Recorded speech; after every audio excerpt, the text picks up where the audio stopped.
Okay, so today we're going to be looking at the champions that are best for you to main if you're interested in becoming a mid laner, or if you're a current mid laner that just wants to basically define his champion pool and become a bit more serious with the game. Now, first rule of tier list, don't believe them. Number one, they're subjective and they don't matter, because ultimately when it comes to playing a champion, what rules should you follow? Very simple. What champion do you like to play the most? What champion gives you the most joy when you play League of Legends in the mid lane? That should be the champion that you want to play and that you want to put a lot of time and effort into to start maining that champion. Now, the reason for that is if you want to climb in League of Legends, then maining is one of the best ways to do that. Because maining means you put a lot of time and effort into something, you become good at it, and you play it long term. You play it on the long term, so you are very consistent with it, and consistency leads to LP and improvement in rank. Now, the problem is, you can start maining champions that you don't like because you think they're good to main by nature, but you might, if you not enjoy them, you're like the moment you have like a loss streak on a champion that you don't enjoy playing, you will probably just be very tempted to quit with that champion, start playing another one, or even role swap, and that's definitely not going to help you climb. So in order to prevent all that, it's very important that you do enjoy playing your champion. Now, with that being said, I still make this tier list because there's many people who are interested in these things. I am a coach as well. Many of my students are interested in these things. And this is especially okay, or like very useful for people who start playing the game or who start playing mid lane and have no idea what champions they should play. Now, I already did a lot for you guys here. So first of all, well, we have here a list of mid laners, or like all the champions in the game. And I already put all the mid laners here in the tier list. With one side note. And that side note is that I did not put all the mid laners in this tier list. Now you might think, wait, what? This is a mid lane tier list, you didn't put all the mid laners in there. Well, not exactly. I put all the mid laners in here that are always in like all, like the last 5 metas, the last 5 seasons, they've basically have been mid laners, right? I'm not really interested in like saying, oh, right now it's meta to play Nasus mid, so like it's very smart to main him. No. He hasn't proven himself to be a consistent mid laner over the last couple of years or the last couple of seasons, so he might just get out of the meta again and then instantly be played top lane again, so then there's not really a point in maining him. Now, I'm not saying that off-meta picks aren't a thing. You can play top laners in the mid lane, but that's for another video. That's not the goal of today's video. But like, I think the main champions that are not in this list are things like Brand, because he's typically a support, not a mid laner. Nasus, he's a top laner, not really a mid laner. Same for Pantheon, same for Jace. So yeah, champions like that. But other than that, all the mid laners should be in this list. Now, I also made it easy for you guys. I already put them here. I already made like some categories, which you can see here. So we have blind picks, we have high mechanical skill ceiling champions, easy to play champions, scaling champions, niche champions, and weird champions, which we're going to be explaining a little bit further because, yeah, this obviously looks very abstract. Now, this is based on colors, on color scheme, but please don't put too much like attention to the color scheme here. It's more the reasoning and the explanation behind it that's more important. It doesn't mean that here the top champions are the ones you should main by definition, and then these ones here underneath you shouldn't main. I'm not saying that, right? It's more like you need to understand the explanation behind it and don't really care about like the ranking here. With that being said, let's look at the first tier that I think are good champions that you can main in most metas. Now, these are blind pick champions, right? What are blind pick champions for people who don't know? Very simple. Sometimes you go into champ select and the enemy mid laner doesn't pick his champion before you have to pick yours. Meaning, okay, you lock your champion. Let's say you lock in like something like a, I don't know, like a Vladimir. Okay, great. And now they countered you by locking Orianna because they saw that you picked Vladimir. Now, the Vladimir is in a counter matchup, which is not ideal for him.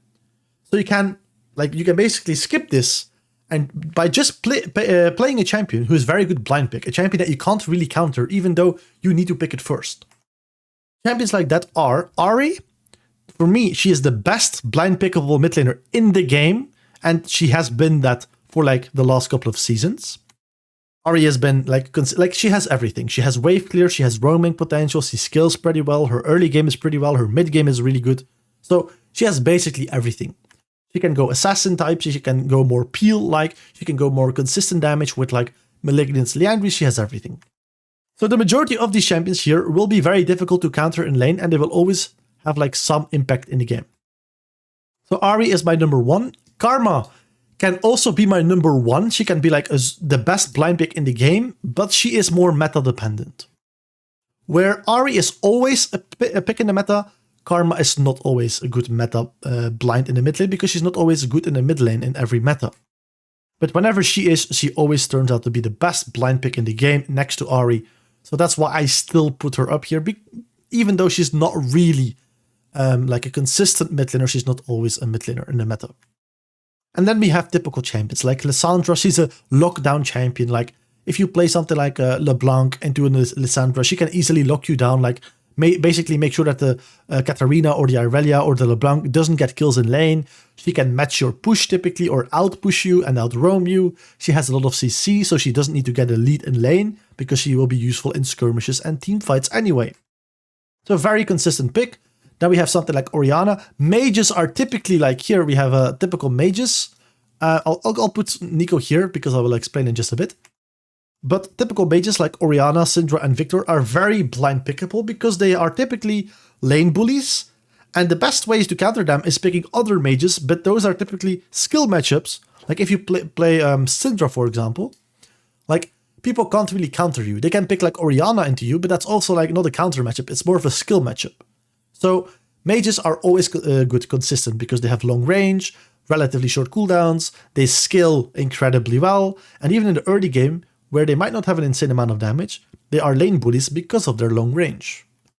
The only weak point of all these mages here is that they are very immobile, and if you play, like let's say you play Orianna into a Sylas, laning phase might be a bit scary, especially when the Sylas is paired up with something like a Sejuani in the jungle, right? So they can abuse your immobility, but other than that, like if you look to ward correctly, if you look to like position correctly, you should be fine, even in those like very annoying like mobile champions that they can pick into you. But other than that, these mages are great, so that's why I put them as well as great blind picks. Hui is a new champion. He is for sure always also like a good blind pick, but I put him here and not here. This is not like to do with like Syndra is better to main than Hui or something. That has nothing to do with it.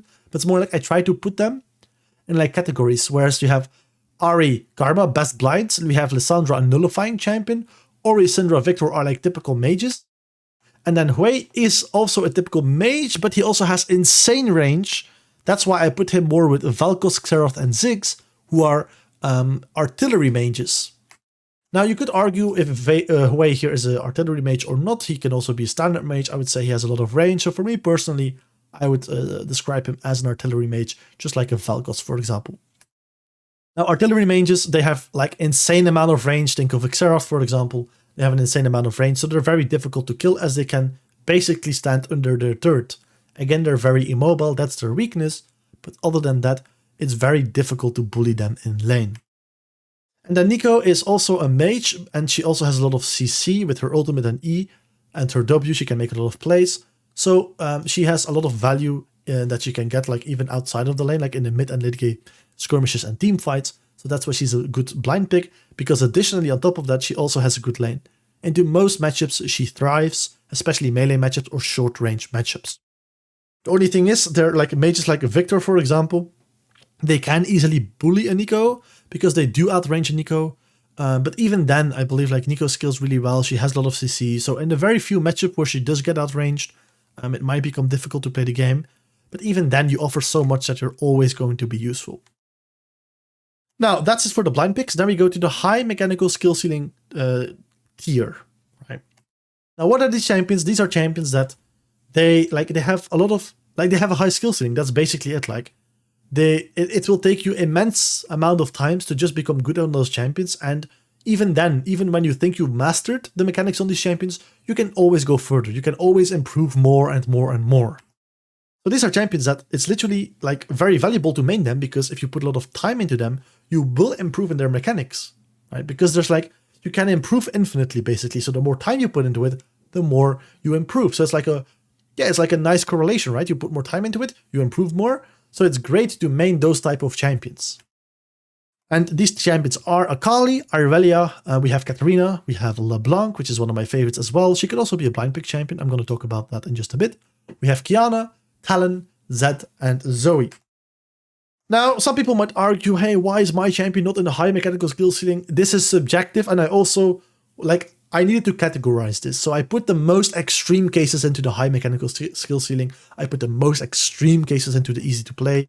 So yes, you could sometimes make an argument like, oh, why is this champion not in there and why is he in there? It's subjective, and ultimately I have to categorize it.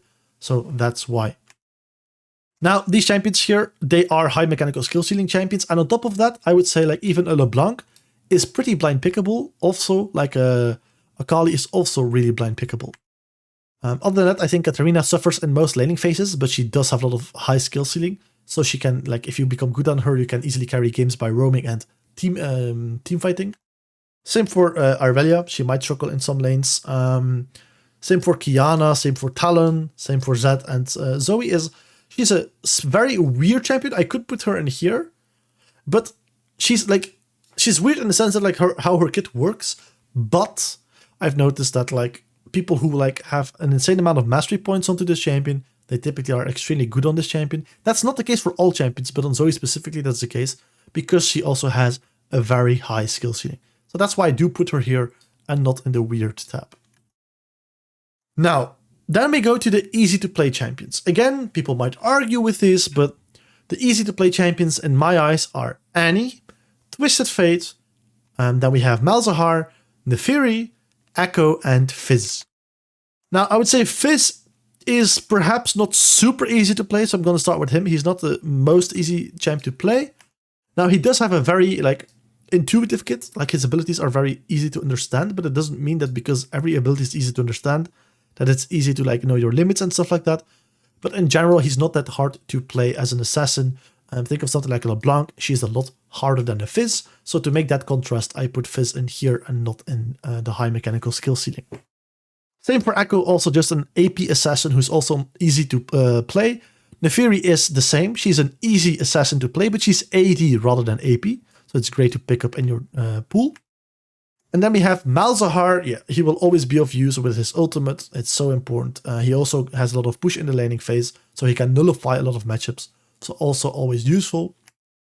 Twisted Fate. He is perhaps difficult to play, or like difficult to like he's not difficult to play. He's easy to play, but it might be difficult to become good at him. Right? He has a high skill ceiling, not mechanically, but macro-wise. But purely based on his abilities, he is very easy to play, and the same goes for Annie. Now you might think, but hey, Kian, or Kian, whatever you want to call me, is like, isn't this weird? Like, you put the high mechanical skill ceiling champions here as champions that are good to main, but you also think it's good to main easy to play champions. Why did you not make one tier out of all these champions then? Well, because I want to make a contrast, because it's you win here, or you improve yourself with maining these champions in a different way.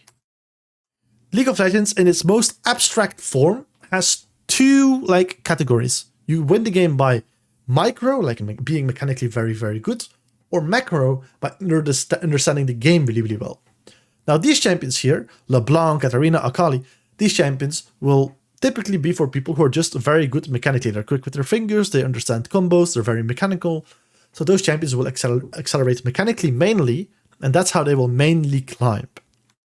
Now you have people who are not that good at mechanics, and then those people I would recommend play easier champions like an Annie with a very easy kit to understand, which allows them ultimately to focus a lot quicker onto the macro of the game and understanding how League of Legends works rather than just fighting your way to the nexus. Right? It's more like understanding how we can get there and roaming or setting up invades and stuff like that. There's a lot more macro to it because your champion, you will instantly understand it. It's not difficult.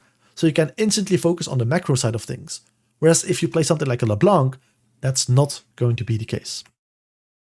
Then also I see that we have Azir here. Azir is not in the list, unfortunately. I didn't know that. But I'm going to be putting Azir. He's not, I wouldn't say blind pick. I'll put him in scaling because he's not your typical mage. He's also not, he has mechanical difficulty, but it's also not super difficult. He's also not easy to play because like he's somewhere in between. So I'll put him in scaling as that's what he mainly wants to do. He wants to scale. So we're going to talk about him right now. So then we have the scaling champions. And I don't necessarily advise you guys to play scaling champions, even though I myself play a lot of scaling champions. Now, the reason for that is the problem with scaling in solo queue is you can't communicate with your teammates. So solo queue is typically everybody fights for no reason. It's very chaotic. And that means the games snowball super quickly. Like if people fight constantly, the enemy team might be fed early on, or your team might be fed early on. And then you just don't have the time to scale because the game will be over by the time you scale. Not saying that you can't play these champs, because I myself play a lot of Vladimir. Right?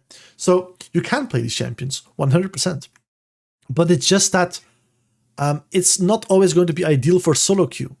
Right? Even in pro play, they're not always played, but like Aurelion Sol is a lot more viable in pro play than in solo queue, I would say, because you have teammates that you can communicate with to say, wait, I need to stack a little bit more. Or they will understand how to play around you. You can communicate with them, and you can basically slow down the game when needed. That's not the case in solo queue. So scaling champions, therefore, like I say, you might not always scale in time, and that is what makes it difficult to main these champions, because I believe solo queue isn't really made for scaling champions like this, even though they are my favorite champions in the game. Or like part of my favorite champions in the game. Like Vladimir is probably my most, or like my second most favorite champion in the game. So with that being said, are these bad to main? No, they're not bad to main. I would say like you will need a lot of discipline. You will have to avoid fighting a lot. You will have to farm a lot more. So you will need a lot of discipline. You will need to have a lot of creativity because your champion isn't really meant for solo queue. So if you want to play it in solo queue, you're going to have to do some creative things to make your champion work anyway. So therefore, I would say they definitely learn new things like discipline and creativity and things like that. But on the other hand, we also have to deal with the fact that, hey, it's a scaling champion, might not be ideal for solo queue. So there's already a trade-off. That's why I put them here, and they're like not as good to main as something like a blind pick, for example. Because again, you cannot always play these champions. So if you, or like it's not always going to be ideal to play these champions. For example, if your team has like a very early game combo, they have like Draven, Janna in the bot lane. The enemy team has like Kha'Zix in the jungle and also like Lucian, Nami in the bot lane. Like those are all early game champions. Like the game is probably not going to go late because there will be a lot of fist fighting and snowballing early on. So then picking Vladimir in those comps is not always going to be ideal. So for that point, for example, I would say that it's scaling champions are great if you can combine them with other champions in your champion pool, I would say. And that brings us to the niche category. And niche is very important because these are champions that are very insanely good in some matchups or like in some games, but then in other games, they're going to be useless. Now, let me give you an example. We have Cassiopeia here in this list. So we have Sylas, Talia, Kassadin, Cassio, Galio, and Vex. Now let me give you an example, and I'll focus here on Cassiopeia because I think it's the most clear example here. If you play Cassiopeia, Cassiopeia is a champion who like she can easily run down opponents. She can easily like run them down and like chase them, and like very good in side lane and in lane to run people down.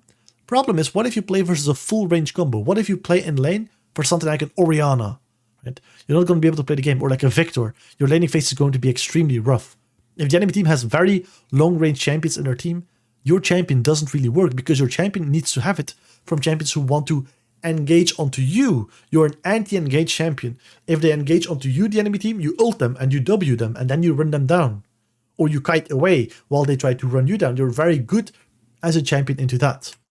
Where you're not good into champions that are very long range and don't want to engage onto you, like champions who want to stay in the back of their team and just poke you down from a distance. Your champion doesn't really work in those team comps. Like if they have things like Orianna mid lane and then like Caitlyn Lux or Caitlyn Morgana like in the bot lane, something like that, like range champions who want to poke you from a distance, your champion is going to struggle. But then again, if you play versus something like a Yone or a Sylas in lane, champions who want to engage onto you, Cassio is going to be one of your best picks. If you play onto enemy team comps who want to engage onto you, if they have like things like a Mumu, right? Champions like that, Cassiopeia is going to be great. So there's already a big difference in, like, let's say you play versus a Mumu mid lane, a Mumu jungle, and a Sylas mid lane. This is already a great Cassio game. But what if they have like a a Kindred jungle with like let's say like a Vel'Koz mid lane or like an Orianna mid lane, your game is going to be a lot more difficult then. So these are more niche champions. Now, I'm not going to explain this all in depth for every single champion here, but these are all niche champions. And I would say perhaps Talia is the one who's the less, like who's not really that niche. I would still say she's niche, but you could also relatively blind pick her. There aren't that many bad matchups for her. She has great push and she has roaming potential. So she could perhaps be a great blind pick as well. I'm going to put her in niche because especially towards the higher elos, she's more of a niche champion. But in the lower elos, for sure, you could even put her in blind pick. It's whatever you like. But for me, like I said, this is subjective and I would put her rather in niche than in blind picks. And then we have the last category, which is going to be weird. And these are just weird champions. Like, I didn't know what to do with these champions. I didn't know where to put them, so I just put them under weird. Now, you might think, what? Like, Yasuo and Yone, aren't these like super mechanical champions? Shouldn't they be like in the high mechanical skill ceiling? Well, yes, but they're also weird in the sense that their Q ability is like an auto attack. And they have to stack it in order to be like using it, right? Yone, in order to use his third Q, he needs to stack his Q. Same with Yasuo. So your wave mechanics are not going to be as normal as with most other champions because you will have to perma-stack your Q to be useful, so you will oftentimes be pushing and things like that. Now that's very, like, that's not really a nuanced take, right? You can obviously like freeze on those champions, but like typically those champions are going to have different interactions with things like wave mechanics, than the other champions. They're very specific champions here. That's why I put them in the weird champion tier. Are they bad to main? No, I would say they're still fine to main, but they're weird. So especially if you're new to the mid lane, I would look more towards these first three categories here, like the blind picks, the high mechanical skill ceiling champs, and the easy to play champs. So then, like Yone Yasuo kind of already explained it, they have to stack from the wave, so wave mechanics are going to be not really that good. Akshan, again, he has like those two auto attacks in his passive, which is like not a lot of champs have that. Like I don't think any champ has that other than Akshan. So that's kind of weird. He's definitely a fun champion to play and you could main him. But again, he's different than all the other champions. Same with Heimerdinger. Heimerdinger is a champion who is perma pushing. And with his turrets, right? So he is very, very niche in that regard. Same with Lux. She likes to just ult the wave on repeat. Not a lot of champions like to use her ult on the wave. Lux loves to do that, to just perma push and give herself a roam timer to do something on the map. So again, quite a niche specific champion. And then Corki. Corki, I don't know. He's not that weird, but he's an AD champion in the mid lane that's short ranged. And typically AD short range champions in the mid lane are either, they're typically assassins, right? They're typically assassins. And Corki isn't an assassin. He's not something like a Zed. So it's very weird to play Corki. He's more of an ADC type of champion in the mid lane.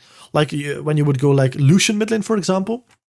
And that's more of a niche pick or like weird pick. I wouldn't even say it's niche. I think you can pick him in like many situations. He's not necessarily niche, but he is weird, right? He's like these ADC type champions in the mid lane. Like a Lucian, like a Tristana, like we could put Tristana here as well. Like we could put her here as well.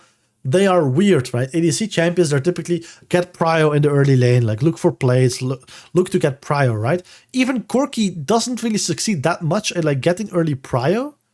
He's also not that good of a blind pick, so that's why I'm just going to put it in weird here. And then we can do whatever we want with that information, but I wouldn't necessarily suggest to main Corki. Not saying it's a bad main, but I wouldn't necessarily do it. There are clearer and better options out there, especially if you're new to League. This is going to be the list. This is going to be the list. I think we covered everything here of all the champions. And then lastly, but not least, let me say something about my own champion pool. Because like, how do you decide what to main?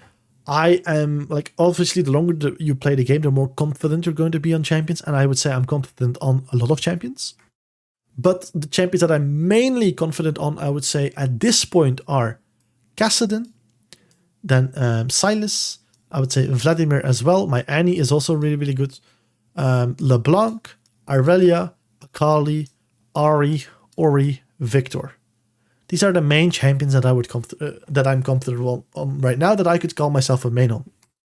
Now you might say, well, that's a lot of champions. Well, obviously, the longer you play a league and the more time you put into it, you will have many, many champions. But these are the main ones.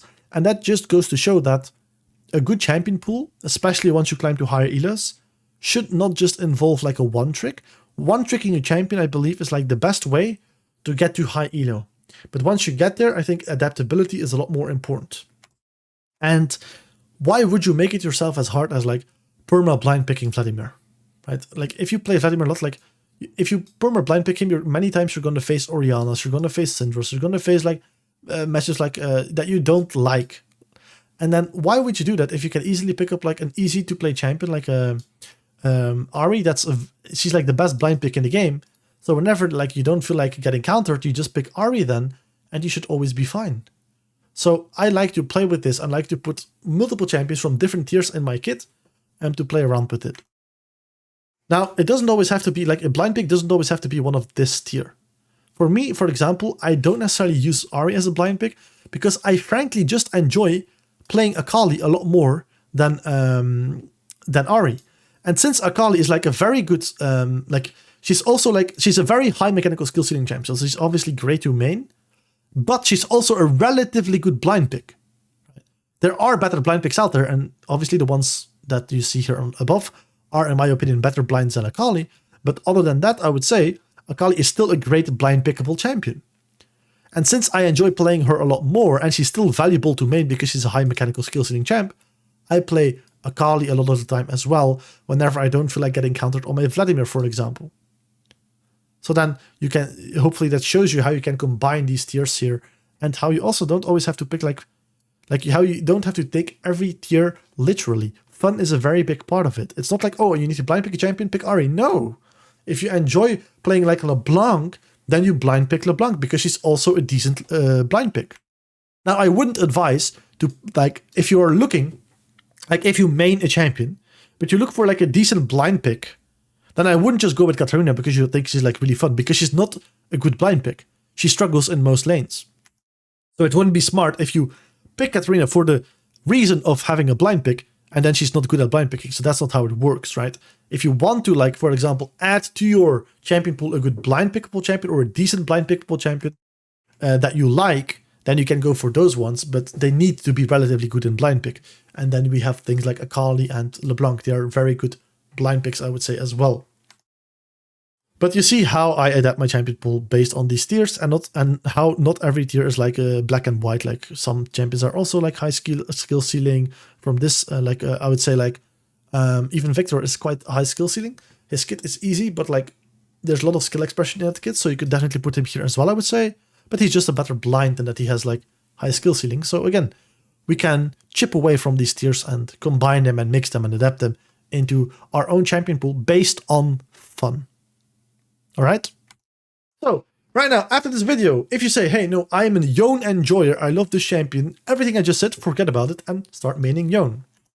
However, if you say, oh, well, I already main Yone, he's a great champion, but this video made me realize that maybe I might need a blind pick, but I don't really like any one of this list, but I do like Akali, well, then pick up Akali next to Yone, right? So hopefully this video helped you in some kind of way. Yeah, that was the goal of this video. Now, if I did help you in any kind of way, feel free to leave a like and subscribe on your way out. And hopefully I'll see you in my next video. Bye.